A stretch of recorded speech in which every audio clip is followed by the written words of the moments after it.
चर्चा हो रही थी। प्रजातंत्र में कोई भी सरकार जब चुनी जाती है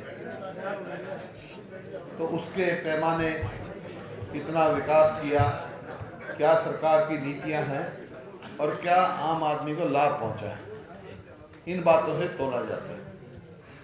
अभी यहाँ बात हो रही थी, मैं आज हरियाणा से आया हूँ और यहाँ भाजपा सरकार जो आई इसको 10 साल हो गए और तकरीबन उसी समय हरियाणा में कांग्रेस की सरकार बनी। मेरे को वहाँ मुख्यमंत्री बनने का सेवा का मौका मिला और जब वहाँ 10 साल पहले हरियाणा जो है प्रति व्यक्ति आय में 14वें नंबर पे था और मेरे ख्याल में मध्य प्रदेश 15वें नंबर पे होगा या 16वें नंबर पे होगा। लेकिन 10 साल के दौरान हरियाणा प्रति व्यक्ति आय में स्टेटों में, बड़ी स्टेटों में नंबर 1 पर पहुंच गया और मध्य प्रदेश जो है वो आखिरी पन्ने पहुंच गया, 21वें नंबर पे पहुंच गया। ये मैं सब आंकड़ों के समय दूंगा, लेकिन मुख्य तौर पे कि विकास हरियाणा प्रदेश का क्या हुआ है, 4 पैमाने होते हैं: प्रति व्यक्ति निवेश, प्रति व्यक्ति आय और प्रति व्यक्ति जो प्लान्ड बजट है। बजट 2 किस्म का होता है, एक प्लान्ड बजट, एक non planned budget. Non planned budget तनख्वाहों में जाता है, प्लान्ड बजट विकास में लगता है। तो प्लान्ड बजट का प्रति व्यक्ति पर कितना खर्च हो रहा है वो, और खर्च जब करीब कर पाएगी प्रदेश अगर रिसोर्सेज मोबिलाइजेशन होंगे। अभी आपने कितना रिसोर्सेज मोबिलाइज करे, तो मैं ये आपको, क्योंकि एक समस्या है, उस टाइम आपको कुछ आंकड़े देना चाहता हूँ कि हरियाणा की आज प्रति व्यक्ति आय 1,22,660 और यहाँ पर प्रति व्यक्ति आय मध्य प्रदेश की 10 साल के बाद 43,864 रुपये। और प्लान्ड बजट जो है वो हरियाणा बहुत छोटा स्टेट है, मेरे यहाँ 1/7 ऑफ मध्य प्रदेश है।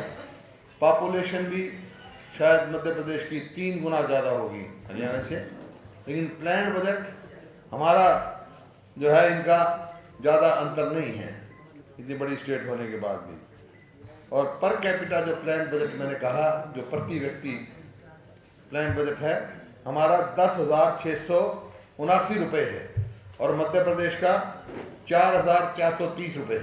एक व्यक्ति पर प्लान्ड बजट के 4,430 रुपया खर्च करते हैं और हम 10,679 करते हैं। फिर आगे रिसोर्सेज मोबिलाइजेशन की बात, जो 11th 5 ईयर प्लान बना उस समय अपने प्रदेशों ने जो टारगेट लगाया तो नेशनल एवरेज जो है अचीवमेंट की 95% हुई और मध्य प्रदेश नेशनल एवरेज से उठकर 95.8% पे आया रिसोर्सेज मोबिलाइजेशन में। और हरियाणा जो छोटी सी स्टेट है 192% अचीव किया हाई लेवल में। और यही कारण है कि हरियाणा आज बहुत आगे चला गया। जहाँ तक सवाल है यूपीए सरकार का, यूपीए सरकार में जो पहले केंद्र में एनडीए सरकार थी, 12th फाइनेंस कमीशन से मध्य प्रदेश को जो है 44,121 करोड़ रुपया मिला 12th फाइनेंस एनडीए गवर्नमेंट में। और जो यूपीए गवर्नमेंट आई तो उस समय जो 13th फाइनेंस कमीशन ने मध्य प्रदेश को 1,16,000 करोड़ रुपया पैसा दिया, लेकिन यहाँ पर विकास नहीं हुआ। तो मैं सोचता था कि भाई ये कुदरत इतना मेहरबान है मध्य प्रदेश पर, कुदरत ने इस प्रदेश को अमीर बनाया है, चाहे वो खनिज हो चाहे आपका पानी हो, उस हिसाब से अमीर है। लेकिन भाजपा की सरकार ने 10 वर्षों में लोगों को गरीब बनाया है। हरियाणा को कुदरत ने गरीब बनाया है। हमारी कोई नेचुरल रिसोर्स नहीं है, वहाँ कोई मतलब खनिज नहीं है, लेकिन यूपीए की नीति और कांग्रेस पार्टी की शासन रहा है, वो वहाँ इस वजह से वहाँ लोग अमीर बने।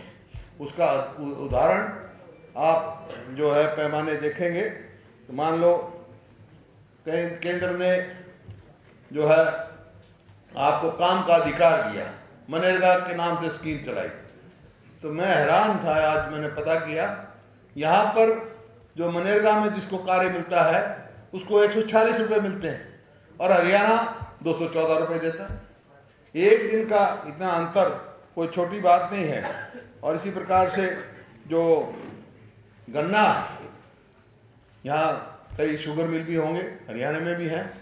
गन्ने का भाव हरियाणा हाईएस्ट, क्योंकि स्टेट को देना होता है, 301 रुपया प्रति क्विंटल देते हैं।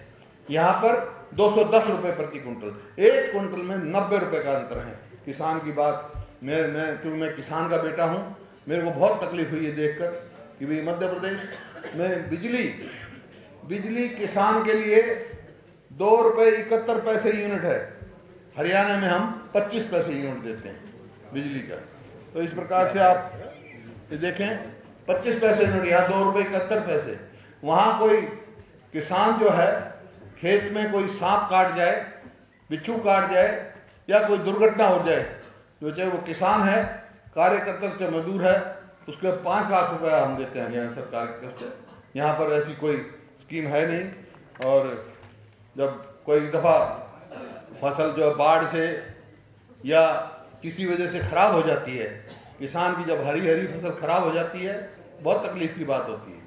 हम 10,000 रुपये प्रति एकड़ जो है मुआवजा देते हैं, यहाँ मेरे ख्याल में 4,000 रुपये देते हैं। किसान का कहाँ है? फिर किसान को शायद नहीं भी देते होंगे, आपको मालूम होगा, हैं? वो भी नहीं दिया, 4400 देते हैं, 44 रुपये हेक्टर। हम 10,000 रुपये प्रति एकड़ देते हैं। और फिर जब किसान को जो है जरूरत पड़ती है, यहाँ पर फर्टिलाइजर की भी सप्लाई ठीक नहीं है और जरूरत पड़ती है डीजल की। मैं हैरान हूँ, यहाँ पर मैंने पता किया कि भाई यहाँ डीजल का क्या भाव है, और हरियाणा से जब तोल किया मैंने, 7 रुपये प्रति डीजल का अंतर है। और उसका कारण ये है कि वहाँ पर डीजल पे वैट जो है हरियाणा सरकार ने 9% लगाया है, ये डीजल पर भी 23% वो लगा रखा है वैट 23%। लेते ज़्यादा हैं, देने में कुछ नहीं।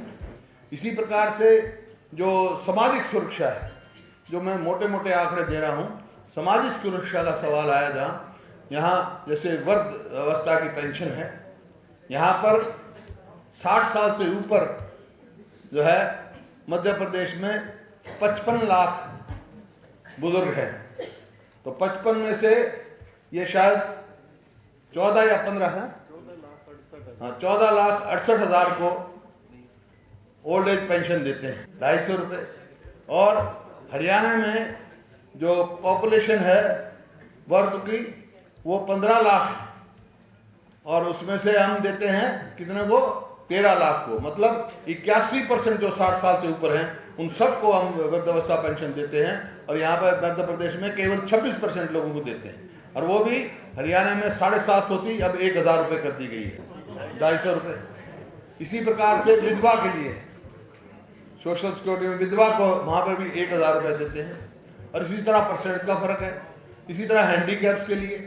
फिर चौथा होता है शिक्षा। अगर हमारे बच्चों का भविष्य उज्जवल नहीं होगा, ये रावत जी ने दिखाया, ये लड़की के ऊपर पत्थर का बोझ दिखाया, ये क्या दर्शाता है? ये इनकी प्रवृत्ति, भाजपा की प्रवृत्ति दर्शाती है, कैसे विज्ञापन देना। लेकिन विज्ञापन तो दे दिए, लेकिन कर क्या रहे हो आप? आज हरियाणा में जो भी लड़की, दलित की लड़की या लड़का पहली जमात सरकारी स्कूल में दाखिल होता है, फ्री एजुकेशन तो सब जगह है। क्यों? शिक्षा का अधिकार केंद्र सरकार ने दिया हुआ, यूपी सरकार ने जब भी देता है, तो कोई भी दलित की या बैकवर्ड क्लास की लड़की या बीपीएल से नीचे लड़की या वो लड़का हो, पहली जमात में अगर हरियाणा में दाखिल होता है तो उसको हम स्कॉलरशिप देना शुरू करते हैं पर मंथ। शेड्यूल कास्ट की लड़की को 225 रुपये महीना, उनके नाम अकाउंट खुला हुआ है, लड़के को 150 रुपये महीना। इसी प्रकार से 75 रुपये से लेकर 600 रुपये तक, पहली से 12वीं तक 20 लाख बच्चों को हर महीने वजीफा दे रहे हैं। तो ये यहाँ पर शिक्षा के ऊपर भी कोई समाधान नहीं है। इस प्रकार से आपका जो कन्यादान है वो शेड्यूल कास्ट की बच्चे को हम 31,000 रुपये देते हैं। यहाँ मैं अभी गया था सुरेश पचौरी जी की कॉन्स्टिट्यूंसी में, वहाँ असलम शेर खान मिले मेरे को, वो मेरे साथी थे सांसद में, वो हॉकी के बहुत अच्छे प्लेयर थे, पूरी दुनिया में उन्होंने नाम कमाया।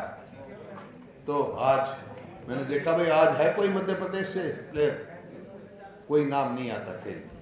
ये हरियाणा छोटा सा प्रदेश है, 2% भी जनसंख्या नहीं है, लेकिन हमने खेल नीति बनाई और खेल नीति में मुख्य तौर पे मैं ज़्यादा डिटेल में जाता कि नीति बना दी हमने, पदक लाओ पद पाओ। जो देश का नाम ऊंचा करता है उसको हम सीधा डीएसपी तक भर्ती करते हैं।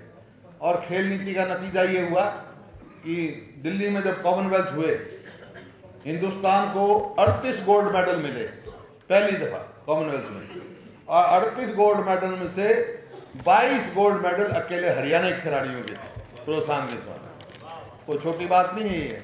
ओलंपिक्स में 6 गोल्ड मेडल मिले, गोल्ड नहीं सॉरी 6 मेडल मिले। 6 में से एक तो सेना को मिला, एक वो मणिपुर की बॉक्सिंग में उसको मिला, हाँ मैरी को, और 4 जो है मेडल वो हरियाणा के संबंधित खिलाड़ियों को मिले।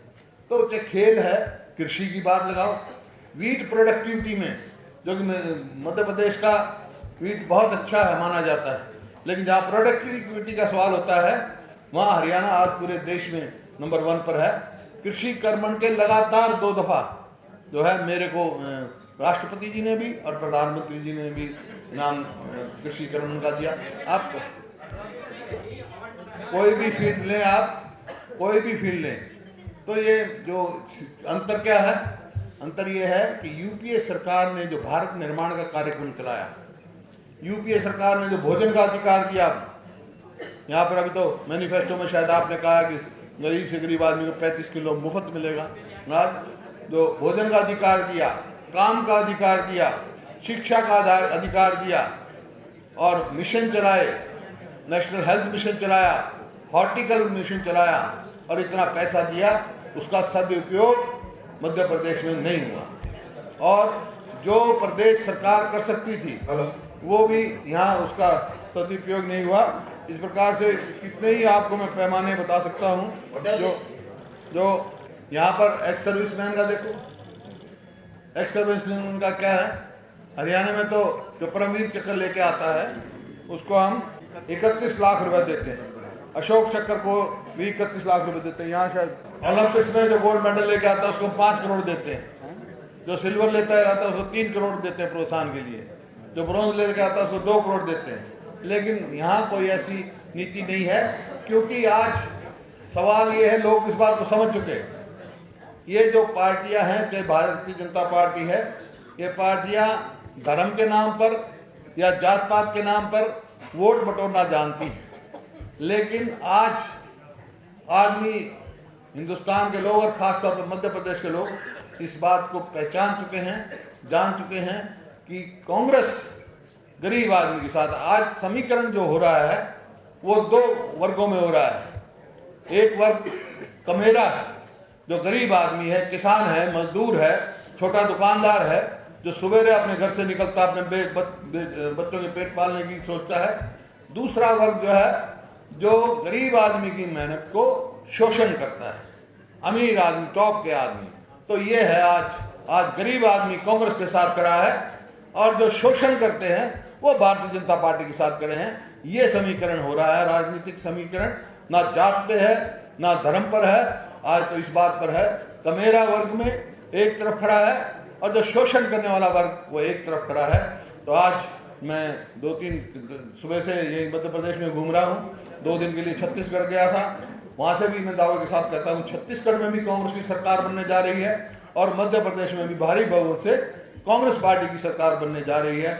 और जो यहाँ पर जो पिछड़ गया है मध्य प्रदेश, कांग्रेस की सरकार बनने के बाद जो मैनिफेस्टो दिया है, हरीश रावत जी ने बताया होगा आपको सबको, तो वो सब यहाँ लागू किया जाएगा, ताकि मध्य प्रदेश जो उसका अपना स्थान है, जो कुदरत इतना मेहरबान है जिस प्रदेश पर, वो आगे जाए। और मेरा यही इच्छा है कि मध्य प्रदेश भारत में नंबर 1 प्रदेश बने।